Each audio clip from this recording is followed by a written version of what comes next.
Hello everyone, welcome aboard a beautiful Harris 230 cruiser. This is a brand new 2023 available here at MarineMax Pensacola. I want to give you a quick walkthrough of the boat and show you some of the key features. Starting back here at the transom, we are powered with a Mercury 150 4-stroke.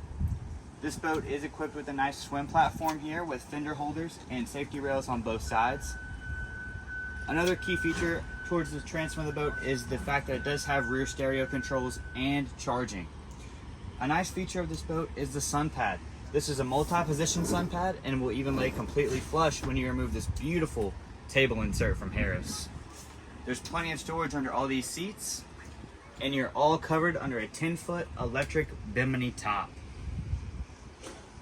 Moving over to the helm area, you'll notice a nice captain seat, a Simrad Go 7, a JL Audio head unit, wireless charging stations along with auxiliary ports, and a 12-volt charger. As we move forward, you will see a nice port side boarding door, continued storage under the helm, and even up into these forward seats on the bow of the boat. Plenty of storage on both sides, nice and deep. Every seat is available up here. USB chargers and recessed cup holders on both sides. This boat is available for showing at any time. Come by and see us. My name is Luke at MarineMax Pensacola, or like and subscribe for more content like this.